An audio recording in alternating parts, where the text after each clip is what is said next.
This is CBN NewsWatch. Hello, everyone. Thank you so much for joining us for CBN NewsWatch. I'm George Thomas. As millions of Americans are expected to travel this Labor Day weekend, the CDC now predicting the number of COVID-19 deaths in the U.S. could climb as high as 211,000 by September 26, less than 48 hours after the CDC director urged governors nationwide to get ready for a possible vaccine release by November 1st. The chief scientific advisor for President Trump's Operation Warp Speed told NPR that while a vaccine before Election Day is possible but extremely unlikely, he has high hopes for a vaccine in 2020. We may have enough vaccine by the end of the year to immunize probably, I would say, between 20 and 25 million people. And then we will ramp up the manufacturing to immunize the U.S. population by the middle of 2021. The current U.S. death toll stands right now at 186,000.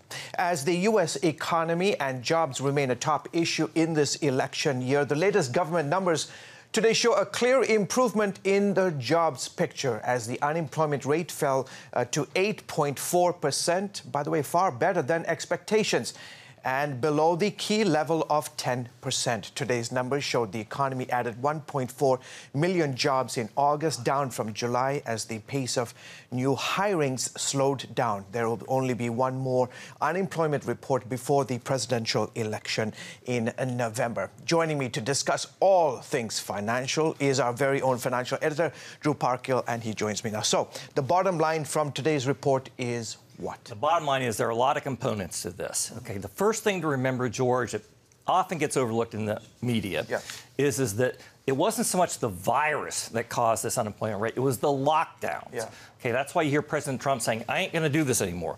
That's why you've heard Joe Biden say, as we're going to see here in a few moments, that, oh, yeah, I would shut it down if the scientists told me so. And then he said, nope, not going to do it. Okay, so the lockdowns are what's led to all of this. Another thing is a lot of people going back to work is what helped bring the unemployment rate down. It wasn't new jobs, it was people being recalled to work. I mean, there's still some difficulties going on there. Like President Trump had predicted months ago, he said, you know, there's a lot of stress, a lot of depression and so forth among a lot of people. So, yeah, but by and large, overall, the bottom line is, as you asked, this is a positive report. There are good positive signals out there. Drew, you're watching the markets yesterday and today. They took a big hit. What's going on?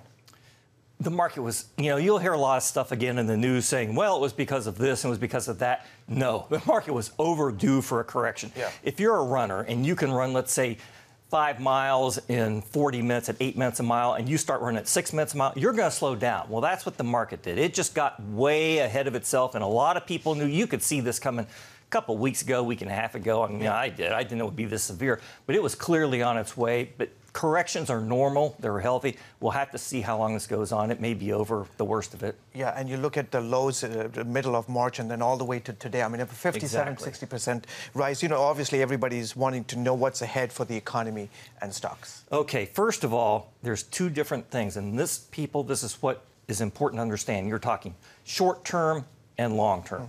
Now, short-term, there are many variables. You just talked about a vaccine. Well, when are we going to get a vaccine? We don't know.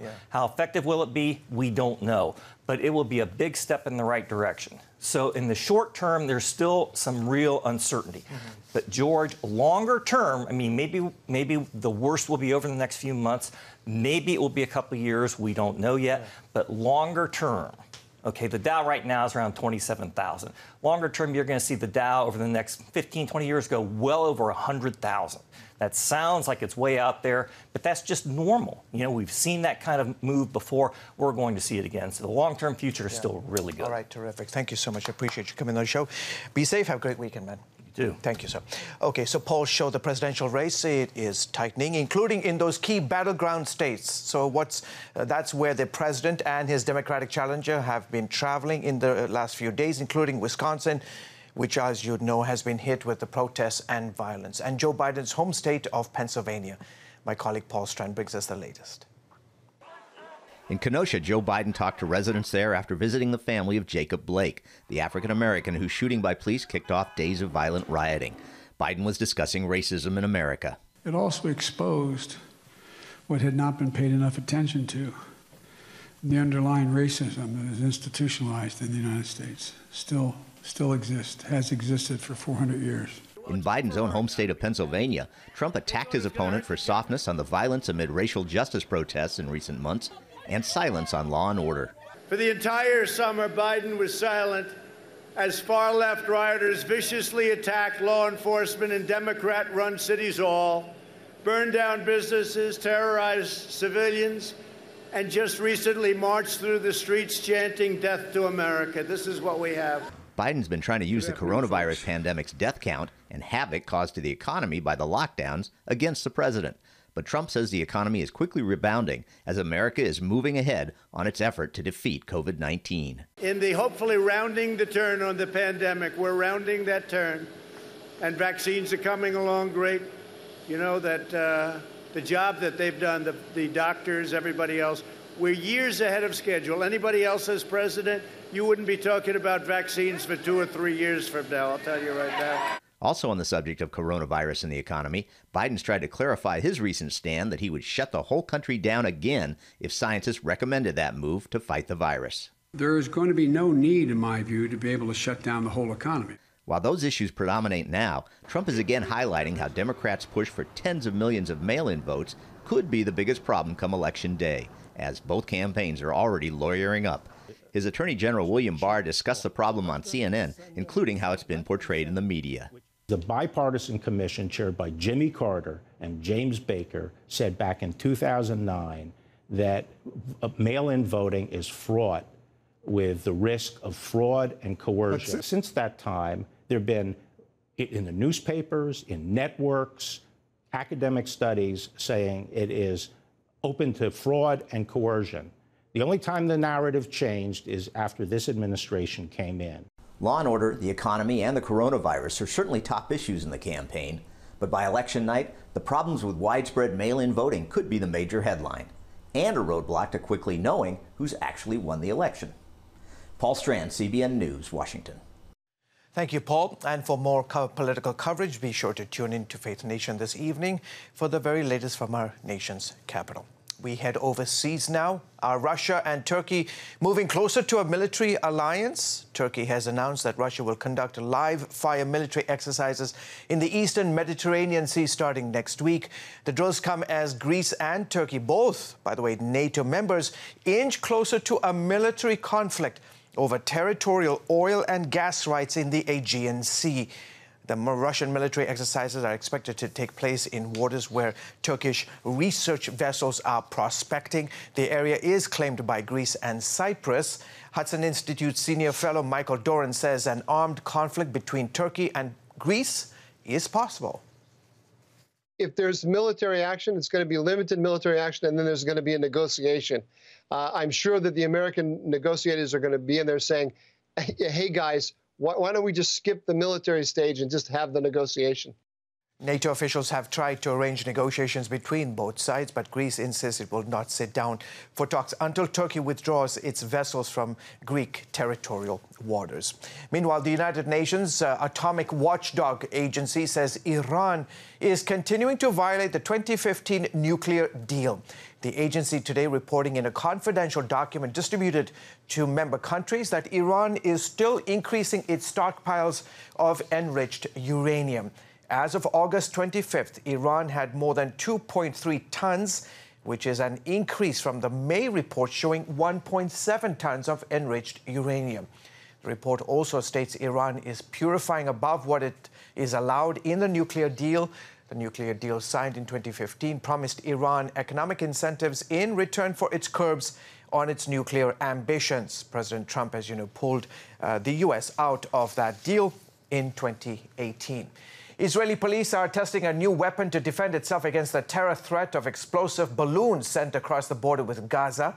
As CBN Middle East correspondent Julie Stahl reports, it's a high-tech preventative measure.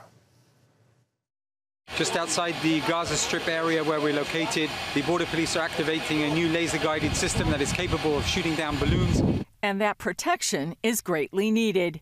For more than 2 years, terrorists have attacked Israel, destroying land by sending fire kites and balloons packed with explosives across the border.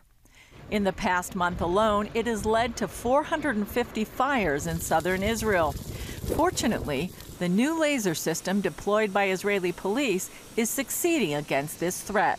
And until now, the latest new guided system has a success rate of more than 90% of shooting down the balloons. And we're doing that in order to prevent them from exploding inside community areas and causing injuries or possibly killing people. The system is designed to work alongside aircraft.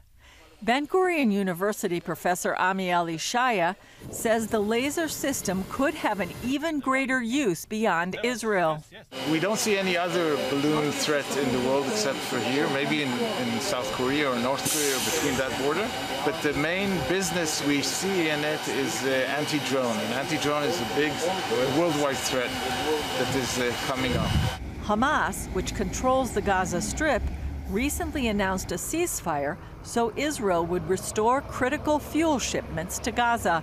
If the past is any indication, Israelis realize ceasefires don't last very long. That's why the laser system is such a godsend. Julie Stahl, CBN News, Jerusalem. You can see more news from the Middle East tonight on Jerusalem Dateline, as always, right here on the CBN News Channel at 9:30 Eastern. Coming up, how one company is hoping their latest technology will encourage people to not only read the Bible, but dive deeper into its content. But before we go to the break, here's a look at what's trending on our great CBNNews.com channel.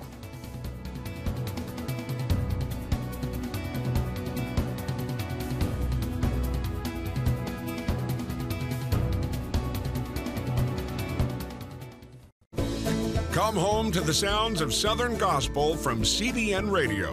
You'll enjoy a rich Southern blend of bluegrass, classic gospel, and Southern gospel favorites like the Gaithers, the Crab Family, and bluegrass sounds like Mountain Faith. So make yourself at home with the all-new CBN Southern Gospel, now available at cbnradio.com.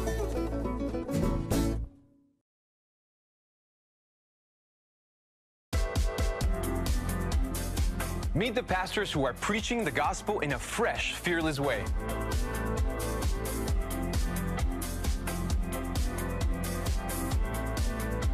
I'm Roberto Torres-Cedillo. Join me each week for Next Gen Voices.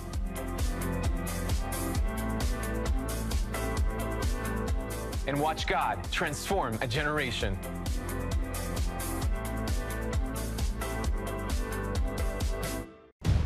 Prophecy thousands of years old.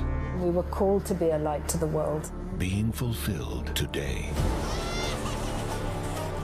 Discover how. Get to life. Call 1-800-700-7000. We consider it our duty to reach out and help others around the world. For a gift of $10 or more, you can own the acclaimed CBN documentary To Life. Just call 1-800-700-7000 or log on to cbn.com. To treat a human, no matter what he is, which religious he has, which color he is. This is what I'm doing. See how the people of Israel are fulfilling prophecy. History is being written, and I want to be a part of it. By sharing their knowledge. In Africa, in Asia, in South America, in East Europe. And their love. This is how we work. This is us. Get to life. Call 1-800-700-7000 or log on to cbn.com. Folks, welcome back. You're watching the CBN News Channel. With the pandemic, political tensions, and protests causing chaos across the country, one company is focusing on how they can get more people to read their Bibles. A recent survey by the American Bible Society found that the group with the highest level of scripture engagement is the millennial generation, ages 21 to 35.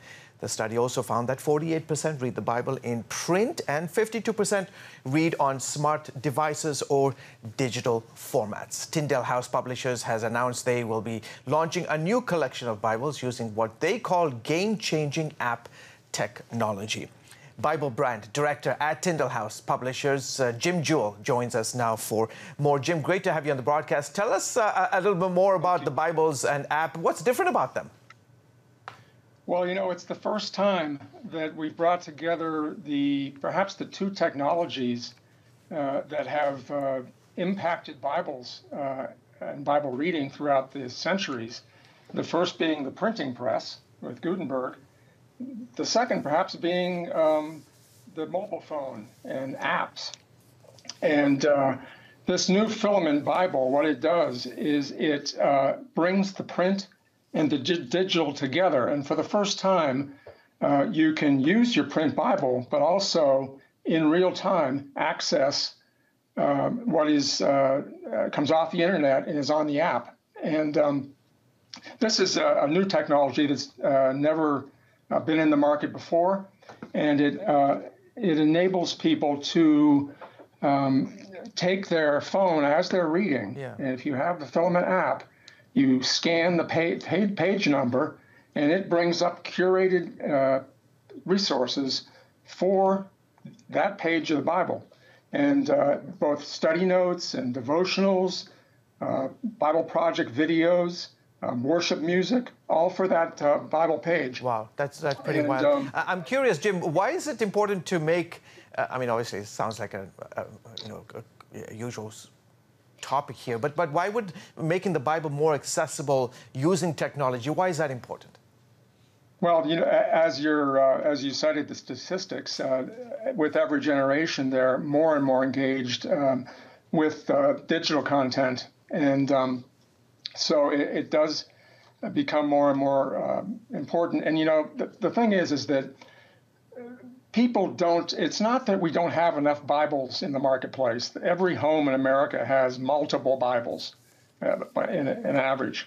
The problem is they're not reading them. Mm-hmm. Even our people in the pews, less than 40% are reading their Bible regularly. And so, we got to change that. With as I've been listening to the headlines before I came on, what we would all agree on is that we need to see more engagement with the Bible. We need to understand it, and we need to apply it as we're facing these difficulties. And so, we're not just looking for people to buy more and more Bibles. We want to be sure that they have a Bible that they're going to read, and that they're going to understand, and that they're going to get guidance in terms of how to apply it in their lives. Yeah, and that's what Filament really does is help with that. On this issue of engagement, Jim, how are you guys hoping that your collection increases engagement in the Scripture? Well, we hope it totally changes it because, as I said, people are not really reading it, and this makes it more interesting, for one thing. There's just a lot more video involved. People love video these days, but it also builds on their understanding of things and helps them provide building blocks to greater tips on how to apply it and how to use it. The other issue that we have is that throughout the centuries, people have really liked their Bibles one of two ways. They either like their Bible in just the text, a reading kind of Bible, or they like to have a lot of study notes. Mm-hmm. Now, the problem with just the text Bible may be that they might need some help to understand it and to guide them. And the problem with the study Bible, which we produce a lot of, is they get pretty big and hard to take everywhere. So what the Filament Bible does is it's a smallish Bible. It's just a regular size. It's called a text Bible. It's smallish, and so people can take it everywhere.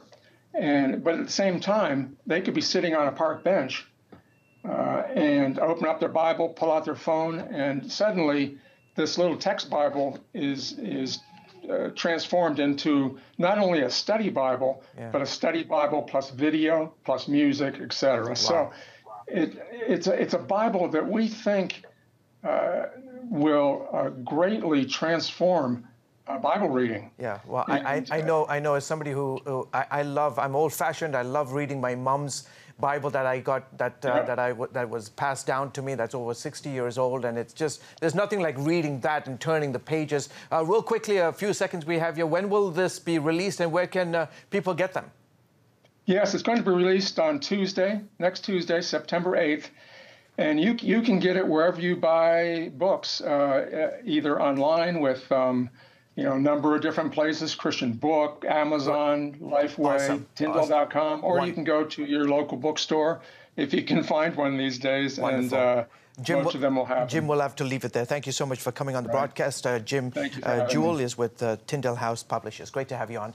Folks, up next, how some companies are implementing measures to improve acceptance and understanding of their employees' belief systems. Interesting story. We'll tackle that in a moment. Too often, we carry baggage from our past. You know what it's like. It affects everything and everyone in our lives. It's always there, weighing us down and keeping us from achieving true happiness. But do you know God never meant for us to be trapped in the past? You can be free of your baggage. Learn how God's forgiveness leads to changed lives and new beginnings. Call the 700 Club. I'm Ephraim Graham, and this is Studio 5. Cruise with me as I discover the good things happening in the world of music, sports, television, and movies. The fact that Ryan Coogler was going to be directing the film, I knew that something special was going to happen. We'll chat with artists at the forefront of entertainment and explore the connection between popular culture and faith. I asked my pastor, I said, well, does that mean I'm supposed to be a preacher? He says, well, no, you already have a pulpit. Watch Studio 5, Wednesday night at 9:30. Tikkun Olam. This is our nature as a country. To make the world a better place. Literally, we felt the earth shaking. The Christian Broadcasting Network presents To Life, how Israeli volunteers are changing the world. This film needs to be seen by everyone. I was in tears. Now you can own the inspiring documentary To Life on DVD. There is blood on our hands if we know and we walk away. I'm so grateful that this film was made. To Life can be yours for a gift of $10 or more. Call 1-800-700-7000 or log on to CBN.com. We know that every minute counts to save life.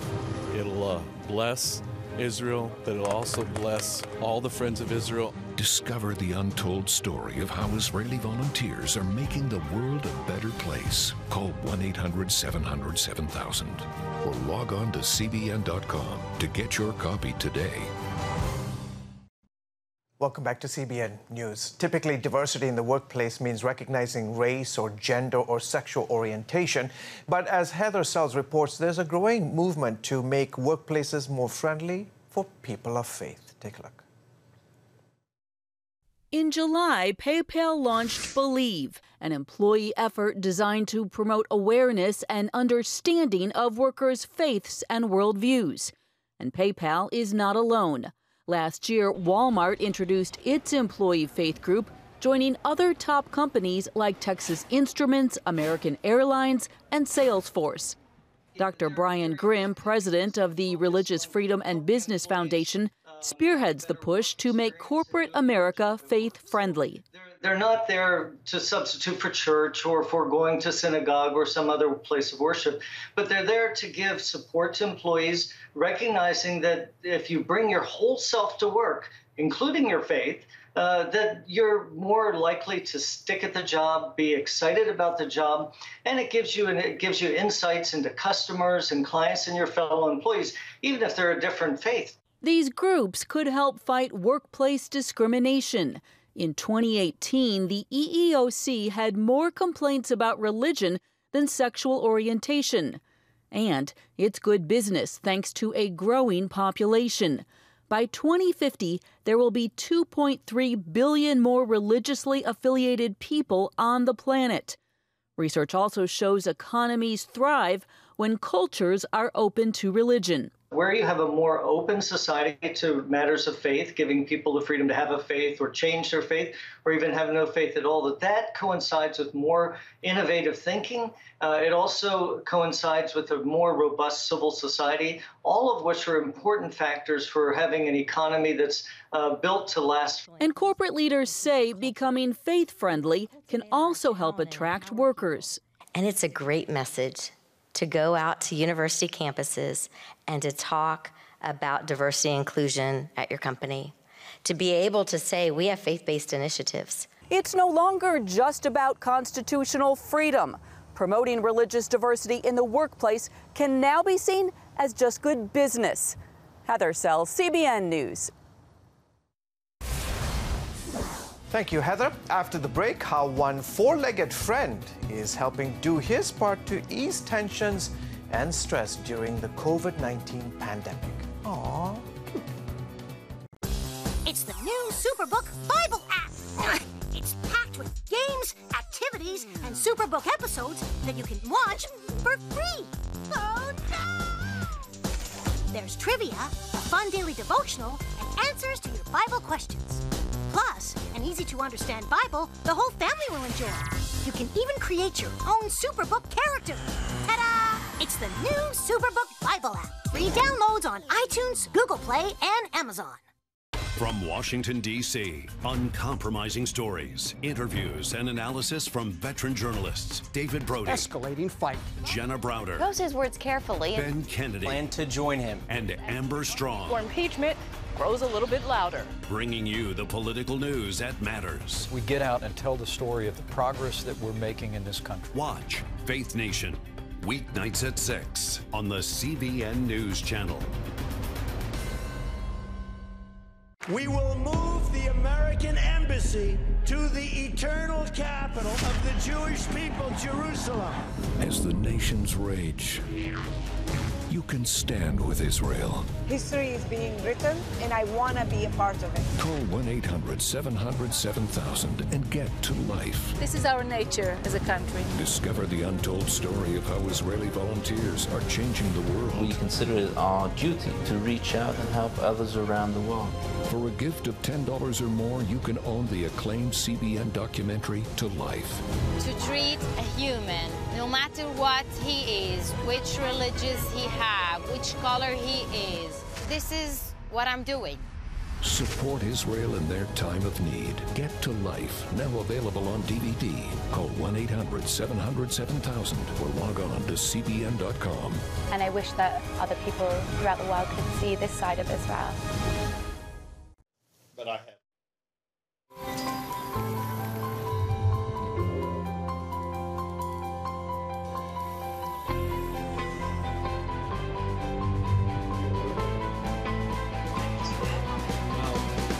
I am Regent's first ROTC graduate student.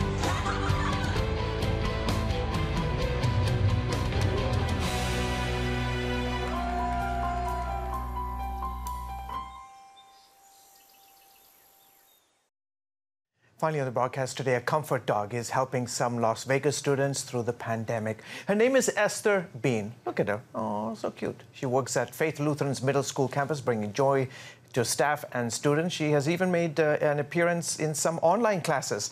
The dog's handler says because of all the uncertainty with the pandemic, comfort dogs are more important than ever. Dogs like Esther, who are trained to do this kind of work, are able to really zero in when students are distressed and kind of provide that extra layer of calm and safety. Ain't that the truth? Well, folks, that is it for this edition of CBN NewsWatch. On behalf of Brian, Megan, Kelly, Douglas here in the studio, as well as the folks back in the control room, we wish you a fantastic Friday, a wonderful weekend. From all of us here from the headquarters of the Christian Broadcasting Network, have a wonderful rest of your weekend. God bless.